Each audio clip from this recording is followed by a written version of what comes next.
Joining me live now is Liberal Senator and former Ambassador to Israel, Dave Sharma. Senator Sharma, thank you for your time. Do you welcome the fact that the Prime Minister in the Lowy lecture last night reiterated his view that Hamas can play no future role in the governance of Gaza, essentially that it's got to be destroyed by Israel?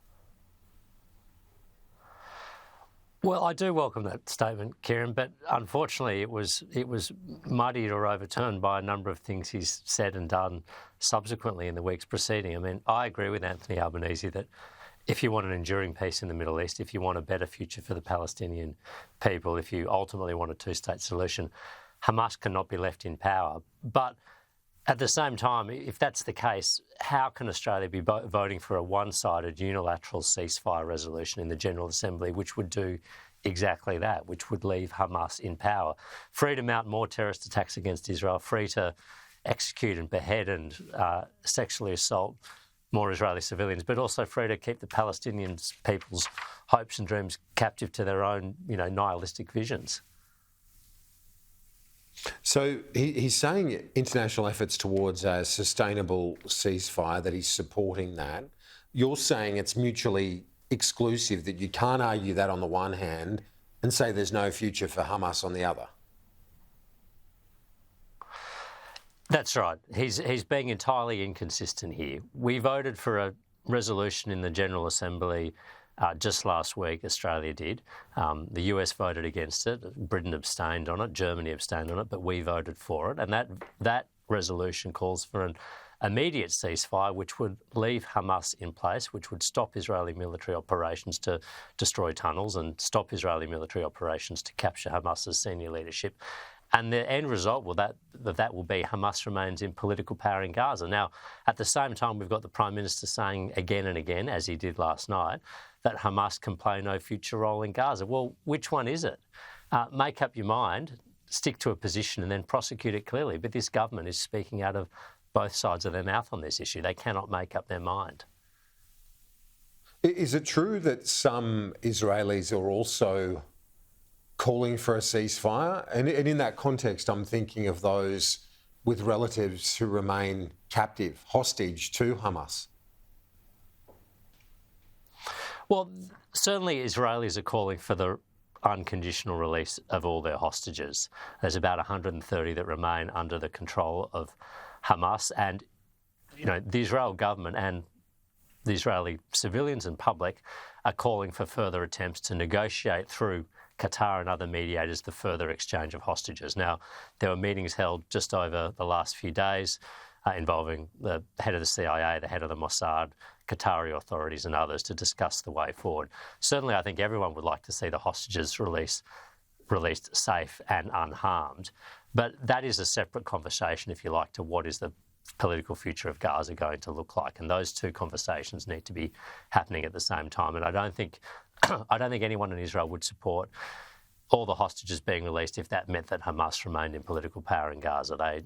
Both of those objectives need to be addressed, or both of those conditions need to be addressed. Is it not achievable? And again, I'm asking you a question where you're in Sydney and I'm in Canberra. It's the most diabolical international dilemma right now. So an answer to it is obviously very difficult, but I'm asking because this whole debate is so complex. If you've got the PM saying he wants a ceasefire along with most of the members of the UN, aren't they then saying that, the corollary to that is to say that Israel can still dismantle Hamas, but by other means, but not by this total onslaught of Gaza? Well, I'd just say that Israel has attempted now since Hamas took over in Gaza to keep them limited as a military actor. It's restricted the sort of material that can go into Gaza, but Hamas found other way to build weapons. It's put economic pressure on Gaza, but Hamas has found other ways to make money and bring money on the inside. So the containment and deterrence of Hamas has manifestly failed, as the October 7th terrorist attacks indicate. This is a group that is only committed to the destruction of the State of Israel and the slaughter of as many Jews as it can get its hands on. This is its sole purpose and reason for being. Now, in that situation, if Israeli attempts to contain and deter it in the past have failed, And, Egypt has cooperated with those attempts by closing its own border crossing through Rafah. Then the only option is to remove Hamas from political power. And I think most of the world, and indeed most of the Arab world, even though they're not going to come out and say this publicly, would like to see Hamas gone from the scene, because they know that Hamas, throughout its history, has held back the cause of peace in the Middle East and has held back the aspirations of the Palestinian people. Now, diplomacy has failed to dislodge Hamas. That's why we're left with force. And force in the Red Sea, the US pushing back against the attacks from the Houthi rebels out of Yemen. What should Australia do? Should Australia say yes to that request from the US to send a ship? Absolutely, Australia should be supporting that request, and I'm puzzled that it has taken so long, and I'm horrified that the answer seems to be trending in the no direction. I mean, the Suez Canal takes about 20% of the world's container traffic on any given year. Australia is a country that depends upon freedom of navigation on the high seas, freedom of commerce on the high seas. We are a trading nation, and if you're worried about the cost of living in Australia, well, forcing ships to divert from the Red Sea and the Suez Canal and instead go around the southern tip of Africa is going to add twice the fuel expense to a cargo, about 9 times, nine more days in transit. It's going to exacerbate the very issues that are so front and centre of mind here.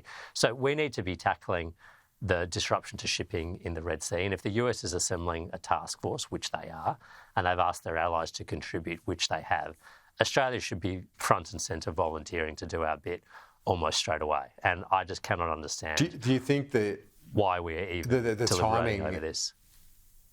Are you well? Obviously, you're surprised at the deliberation. Are you surprised at the timing, given just a week or 2 weeks ago, Congress passed legislation authorising the passage of the subs to Australia, technology transfers between the two countries as well? Yeah, look, exactly right. I mean, for the first time, the United States is prepared to share with a country other than the United Kingdom the technology for nuclear-propulsed submarines. Congress has just approved Australia going and basically taking 3 Virginia-class nuclear submarines off US production lines and taking them for our own use. That is a hugely important gesture in support of Australia and the alignment of our interests with the United States. And the fact that the very next week after the US has said you can take 3 of our nuclear-powered submarines off your production line, would you mind sending a frigate to help with this task force in the Red Sea, that Australia is in great consternation over what the answer is, I just find inexplicable. I mean, to state the obvious, an alliance, like any relationship, is a two-way street. There's give and take, and the US has just done us a tremendous favour, which is in our national interests and also in theirs. But I think we should be keeping that in mind when they ask us to help do our bit to provide global security around the world.